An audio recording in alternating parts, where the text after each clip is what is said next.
بسم اللہ الرحمن الرحیم۔ السلام علیکم۔ کیا آپ جانتے ہیں کہ اللہ تعالیٰ کا ایک ایسا عذاب جس نے 3 بڑے شہروں کو نیست و نابود کر دیا؟ اس عذاب کے دوران ایسا کیا ہوا تھا کہ ایک عورت پتھر کے مجسمے میں تبدیل ہو گئی؟ وہ عورت کون تھی اور اس نے ایسا کیا گناہ کیا تھا کہ قیامت تک کے لیے لوگوں کے لیے عبرت کا نشان بن گئی؟ اس ویڈیو میں ہم حضرت لوط علیہ السلام کی بیوی کے پتھر بننے کا واقعہ بتائیں گے۔ حضرت لوط علیہ السلام کی قوم تاریخ کی ایک ایسی قوم ہے جس نے گناہ کا ایک نیا طریقہ ایجاد کیا تھا، یعنی کہ اس قوم کے مرد مردوں کے ساتھ بدفعلی کیا کرتے تھے اور اپنی خواہش پوری کرتے تھے، لہٰذا اللہ تعالیٰ نے انہیں اس گناہ عظیم کو چھوڑ کر صحیح راہ پر لانے کے لیے اپنے پیغمبر حضرت لوط علیہ السلام کو ان علاقے میں مبعوث فرمایا، جسے تاریخ میں سدوم کہا جاتا ہے۔ حضرت لوط علیہ السلام نے اپنی قوم کو اللہ کے عذاب سے ڈرایا اور بہت سمجھایا کہ یہ بدفعلی ایک عظیم گناہ ہے۔ اللہ نے تمہارے لیے عورتوں کو پیدا فرمایا ہے، لہٰذا اپنی خواہشات کو حلال طریقے سے پوری کرو اور اس گندگی سے توبہ کر لو۔ لیکن ان کی قوم نے حضرت لوط علیہ السلام کی دعوت کو ٹھکرا دیا اور یہ کہہ دیا کہ اگر تمہارا رب ہم پر عذاب لانے والا ہے تو ہم تیار ہیں، تم اپنے رب سے عذاب کا مطالبہ کر دو۔ لہٰذا عنقریب قریب اللہ کا عذاب ان پر قہر بن کر نازل ہونے والا تھا۔ ہوا کچھ یوں کہ اللہ تعالیٰ نے 3 فرشتے انسانی شکل میں سدوم کی طرف روانہ کیے، جو حضرت لوط علیہ السلام کے گھر آئے اور یہ درخواست کی کہ ہم مسافر ہیں اور آج رات آپ کے گھر ٹھہرنا چاہتے ہیں۔ حضرت لوط علیہ السلام پریشان ہوئے، کیونکہ اگر ان مسافروں کو سدوم کا کوئی شخص دیکھ لیتا تو وہ ان خوبصورت نوجوانوں کو پکڑ لیتا، کیونکہ یہ بدکار قوم سدوم سے گزرنے والے مسافروں کو بھی نہیں چھوڑتے تھے۔ اگر کوئی راہ گیر اس علاقے سے گزرتا تو وہ انہیں بھی پکڑ کر جبراً بدفعلی کر لیتے تھے۔ لوط علیہ السلام جانتے تھے کہ ان مہمانوں کو سدوم کے لوگوں سے بچانا بہت مشکل ہے، اس کے باوجود آپ نے ان نوجوانوں کو اپنے گھر میں پناہ دے دی۔ حضرت لوط علیہ السلام کی بیوی نے جب دیکھا کہ گھر میں خوبصورت نوجوان مہمان بن کر ٹھہرے ہیں تو اس کے دل میں یہ شرارت سوجی کہ کیوں نہ میں سدوم کے لوگوں کو جا کر خبر دوں کہ لوط کے گھر خوبصورت لڑکے آئے ہوئے ہیں اور پھر وہ لوگ انہیں پکڑ لیں۔ دراصل حضرت لوط علیہ السلام کی بیوی اب تک آپ پر ایمان نہیں لائی تھی، وہ کافر اور منافق تھی، اپنی قوم میں ہونے والی تمام تر برے کاموں کی حمایت کرتی تھی۔ امام قرطبی کی روایت میں بھی ہے کہ حضرت لوط علیہ السلام کی بیوی کا نام وائلہ یا وائلہ تھا، وہ خود ایک معزز خاندان سے تعلق رکھنے والی عورت تھی۔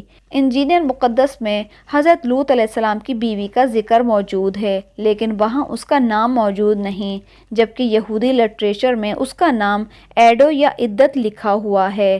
لہٰذا جب وائلہ کو یہ علم ہوا کہ یہ خوبصورت اور نوجوان آج رات ہمارے گھر پہ مہمان ٹھہرنے والے ہیں، تو وہ فوراً سدوم کے شہر لوگوں کے پاس گئی اور کہا، تم لوگ یہاں کیا کر رہے ہو؟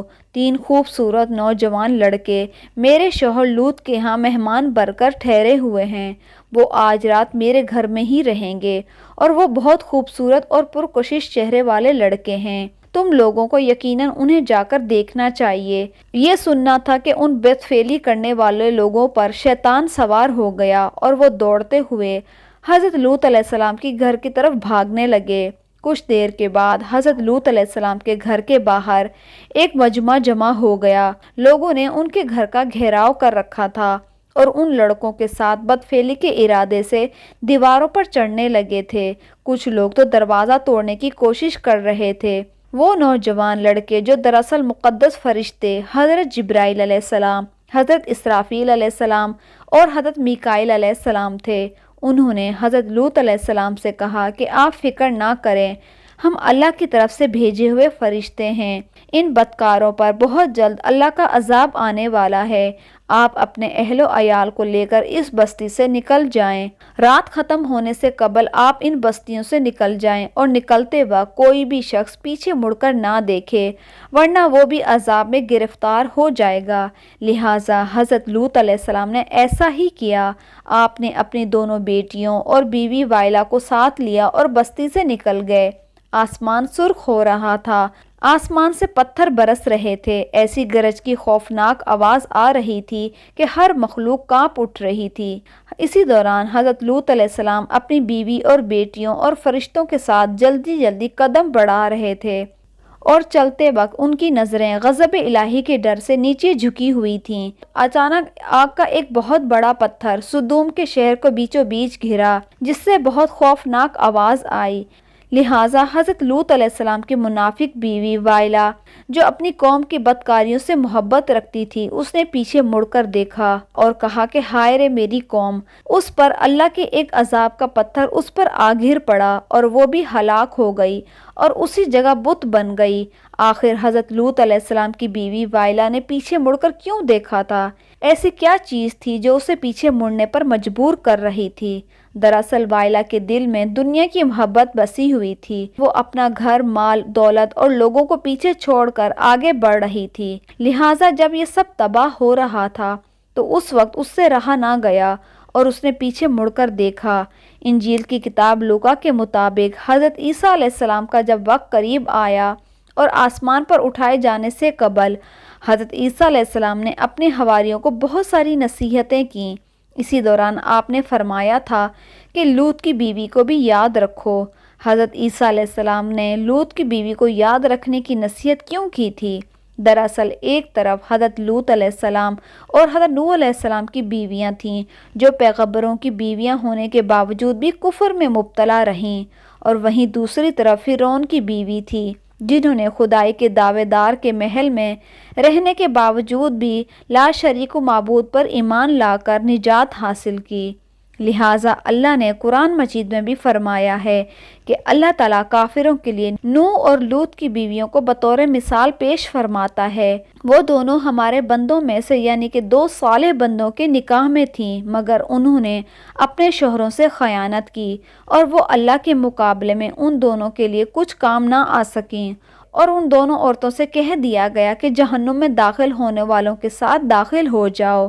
اور اہل ایمان کے معاملے میں اللہ فرعون کی بیوی کی مثال پیش کرتا ہے، جب اس نے دعا کی، اے میرے رب، میرے لیے اپنے ہاں جنت میں ایک گھر بنا دے، مجھے فرعون اور اس کے عمل سے بچا اور ظالم قوم سے مجھے نجات دلا۔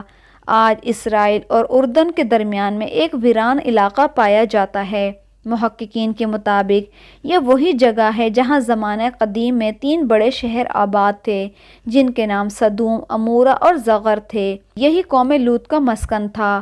آج سدوم کے علاقے میں انسانی زندگی کا تصرف بھی نہیں پایا جاتا۔